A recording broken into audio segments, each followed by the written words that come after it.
En este ejercicio nos presentan la superficie S, que está aquí, que corresponde a la porción del plano Z igual a x más 1, que está dentro del cilindro x cuadrado más y cuadrado igual a 9. Aquí el cilindro no se ve porque el cilindro lo que está haciendo en realidad es demarcar eh, parte de la intersección de donde surge esta superficie. El plano es una superficie infinita, ¿verdad? Entonces, al intersectar este plano que es infinito con este cilindro que también es infinito, ya es un tubo, se genera este disco inclinado que aparece aquí, que es la superficie S. Y además, eh, la curva frontera es esta C que aparece aquí, recorrida de esta manera, en sentido antihorario, según cómo están indicando estas flechas. Y se recorre en sentido antihorario cuando lo miramos desde arriba. Y nos piden usar el teorema de Stokes para calcular esta integral de línea, donde el campo F es el campo vectorial definido por f de x y z igual a la primera componente es iz y la segunda y tercera componente son nulas. Entonces, el teorema de Stokes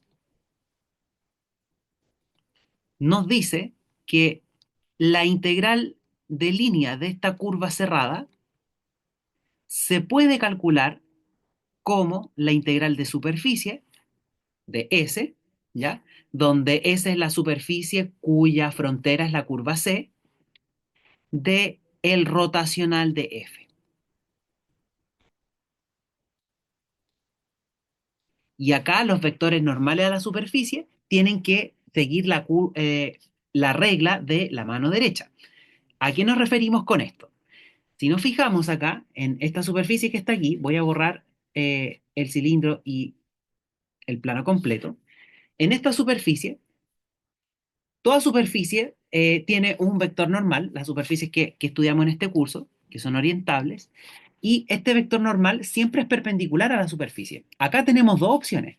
O los vectores normales son de esta forma, o bien son de esta otra forma, apuntando hacia abajo.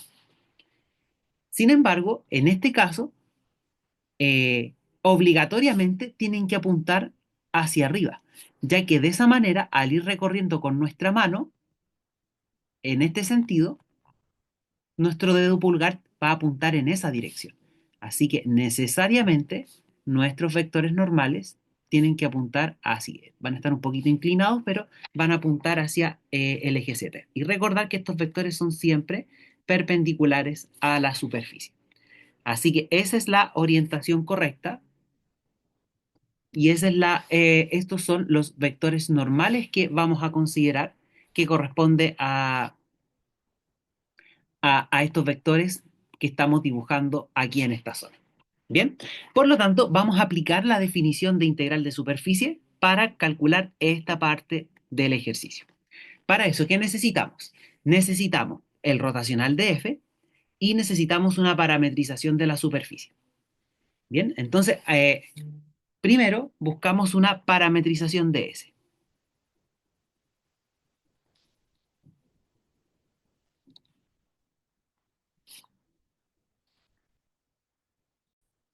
Como la proyección de esta superficie S en el plano XY va a ser un círculo y va a ser justamente este cilindro, x cuadrado más y cuadrado igual a 9, vamos a parametrizar usando las coordenadas cilíndricas. Entonces vamos a considerar x igual a u por coseno de b y va a ser igual a u por seno de b y z, recordar que z es x más 1 porque quiero parametrizar el plano. Por lo tanto, aquí nuestro z va a quedar como u coseno de b más 1. ¿Ok? Donde acá el u y el v están cumpliendo el mismo rol que cumplen r y θ en las coordenadas polares. O sea, aquí al proyectar, esta es esto que está aquí viene siendo la proyección de S en el plano XY, corresponde a este círculo que aparece acá, y para poder parametrizar tengo que considerar el radio, que aquí el radio viene siendo la variable u, Así que U va entre 0 y 3 y V corresponde al ángulo, que es lo que cumple el ángulo teta en las coordenadas polares y en las cilíndricas. Así que aquí teta está obligado a dar una vuelta completa, así que V va entre 0 y 2 pi radianes. Por lo tanto, una parametrización de la superficie es la siguiente. Entonces nos va a quedar lo siguiente. Una parametrización de S es la siguiente función vectorial. El U va entre 0 y 3 y el V va entre 0 y 2 pi. Y codominio R3 porque ahí es donde está dibujada la superficie. Entonces tomamos las variables U y B y la función R de U, B se define como la componente X, que es U coseno de B, la componente Y, que es U por seno de B, y la componente Z, que es U coseno de B más 1. Y esa es la parametrización de la superficie con la que vamos a trabajar para poder calcular esta integral de superficie. ¿Ok? ¿Qué más necesitamos? Para calcular la integral de superficie necesitamos los vectores tangentes. Entonces, eso por un lado, la parametrización. Por otro lado, necesito los vectores tangentes.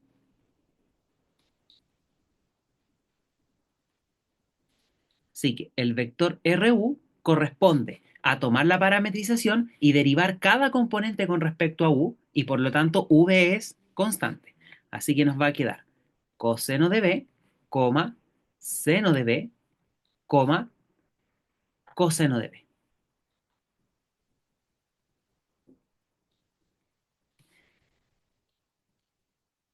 Y el RB va a ser la derivada de la parametrización con respecto a la variable V y la U pasa a ser constante. Así que aquí nos va a quedar menos U por seno de B, coma, U por coseno de B, coma, menos U seno de B, y la derivada del más 1 que es constante es 0. Y ahí tenemos los vectores tangentes. Ahora vamos a encontrar las componentes del vector normal, que corresponde al producto cruz entre estos vectores. Entonces, vamos ahora con el vector normal. Recordad que los vectores normales, siguiendo la regla de la mano derecha, tienen que apuntar así, en esa dirección. Así que tengo que calcular el siguiente producto cruz, RU cruz RB, en ese orden. Ponemos aquí los vectores unitarios, IJK, y aquí las componentes del vector RU, que son coseno de B, seno de B y coseno de B. Y menos U seno de B, U coseno de B y menos U seno de B. Y ahora tengo que calcular este determinante por la primera fila. Entonces nos va a quedar lo siguiente. Para el vector, para la componente I, eliminamos esta fila y esta columna y tengo que calcular este subdeterminante. Entonces va a quedar seno de B por menos U seno de B, eso es menos U seno cuadrado de B, menos este producto, que es U coseno cuadrado de B. Y ahí nos quedó la primera componente. Luego tengo que restar el vector J y tengo que considerar ahora esta submatriz.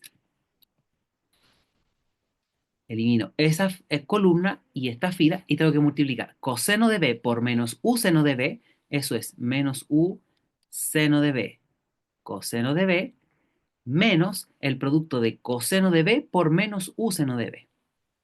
Así que va a quedar menos U seno de B coseno de B.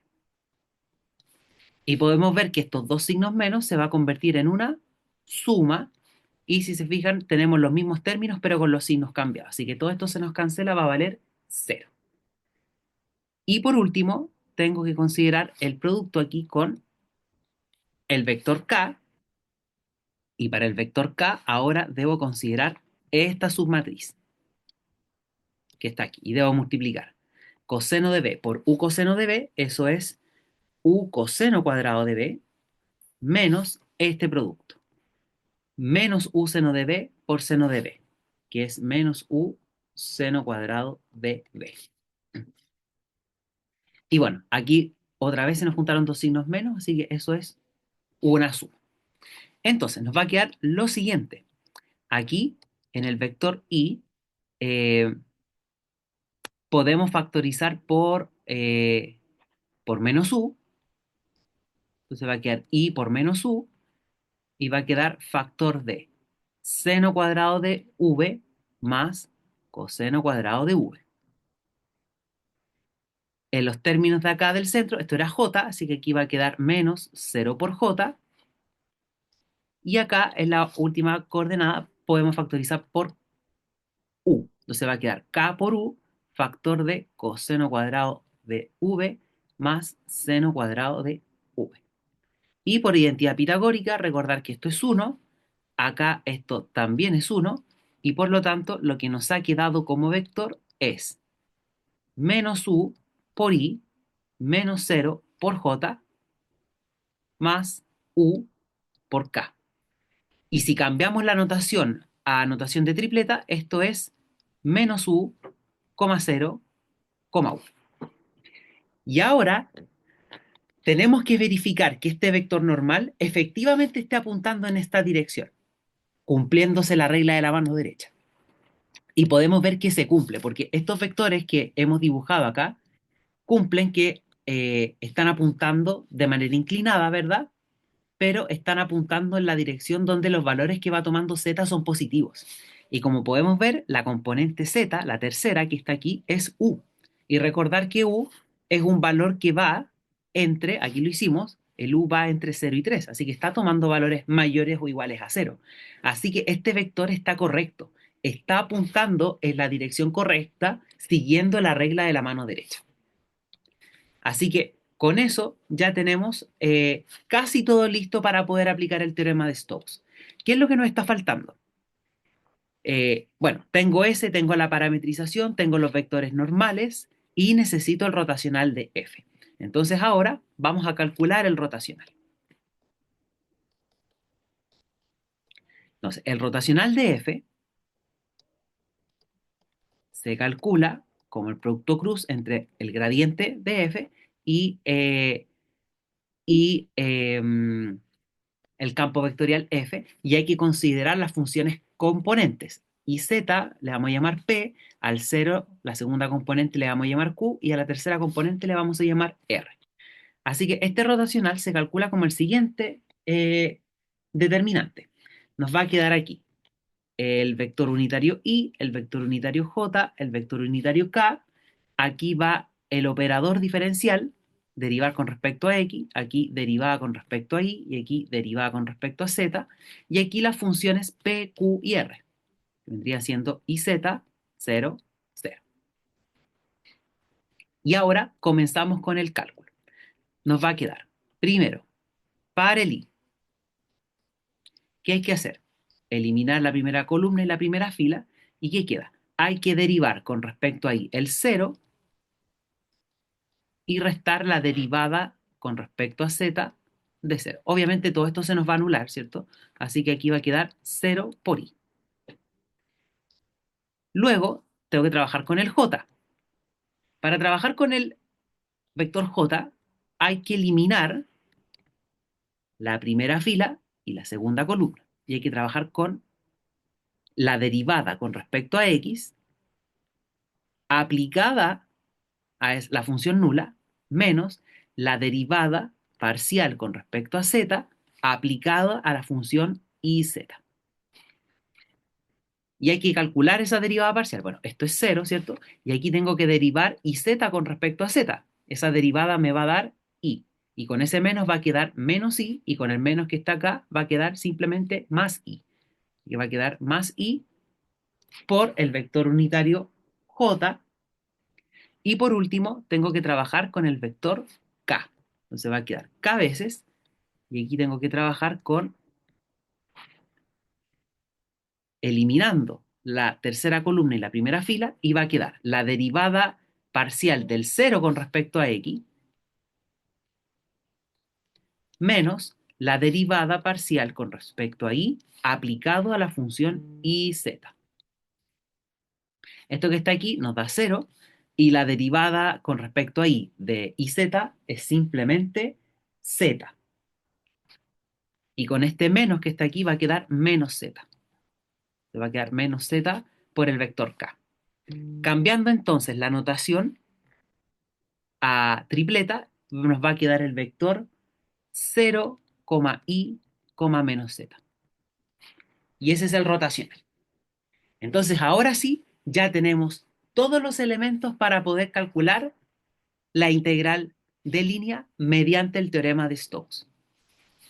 Entonces, llegamos a la última parte. Entonces, ahora aplicamos el teorema de Stokes, que nos dice que la integral de línea se calcula como la integral de superficie del rotacional de f punto ds. Bien, entonces vamos con el planteamiento. En primer lugar, eh, tenemos que considerar aquí nuestro rotacional, lo vamos a anotar aquí, el rotacional que nos había dado 0, i, menos z, nuestra parametrización, que era u coseno de b, u seno de b y u coseno de b más 1, y los vectores normales que nos había dado menos u, 0, u. Y acá no olvidar que u va entre 0 y 3 y b va entre 0 y 2pi. Esto es relevante porque estos son nuestros límites de integración.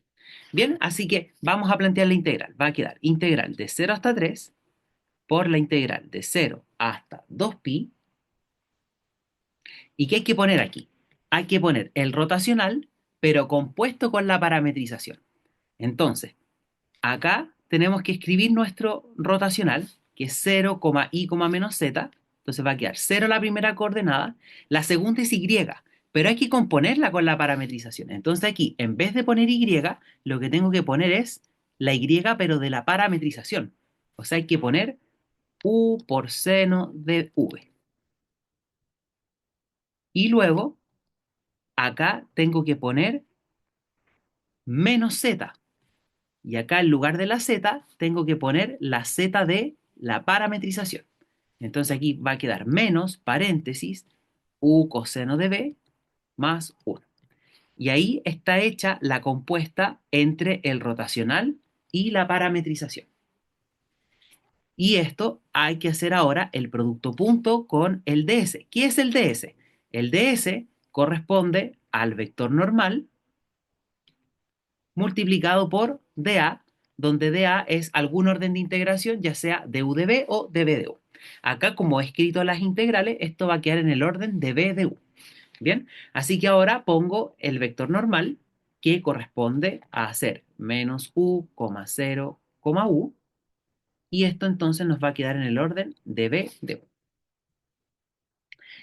Y bueno, antes de proceder con la integral, esto hay que calcularlo. Entonces, este menos que está aquí delante del paréntesis me va a cambiar los signos y luego vamos a hacer el producto punto de estos vectores. Reducir términos semejantes y ahí recién vamos a calcular la integral doble. Así que aquí nos va a quedar integral de 0 a 3, integral de 0 a 2pi, y queda el vector 0, u seno de b, y aquí queda menos u coseno de b menos 1, producto punto, menos u, 0, u de b de u. Y ahora procedemos con el producto punto. ¿Cómo se hace el producto punto? Se multiplica coordenada a coordenada y se va sumando. Entonces, aquí hay varios ceros. Entonces queda 0 multiplicado por menos u, eso va a ser 0. Más. Ahora multiplico la segunda coordenada, el u seno de b por 0. Nos va a quedar otro 0. Más la tercera coordenada, que es todo esto, multiplicado por ese u que está aquí. Entonces va a quedar u por menos u coseno de b menos 1. Y eso es lo que vamos a integrar entre 0 y 3 y luego entre 0 y 2pi en el orden de b de u. ¿Ok? ¿Qué nos va a quedar? Permítanme continuar aquí. Nos va a quedar la integral de 0 hasta 3, de 0 hasta 2pi, y al multiplicar aquí término a término, nos va a quedar menos u cuadrado coseno de v menos u. Y todo esto lo integraremos en el orden de b de u. Nos quedará integral de 0 a 3, y tengo que resolver esta integral primero, que es con respecto a v, así que u es constante. Así que aquí nos va a quedar menos u cuadrado, la antiderivada de coseno es seno, va a quedar seno de b, menos u por b. Y esto hay que evaluarlo en los límites de integración, en b igual 0 y b igual a 2pi. Y lo que nos quede, después tenemos que integrarlo con respecto a u. Así que aquí va a quedar integral de 0 hasta 3 de menos u cuadrado por seno de 2pi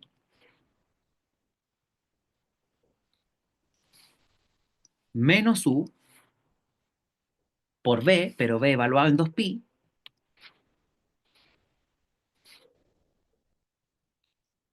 eso por un lado, menos esto mismo, pero evaluado en b igual 0. Entonces va a quedar eh, menos u cuadrado seno de 0 menos u por 0. Y ahí todo esto después se integrará con respecto a u.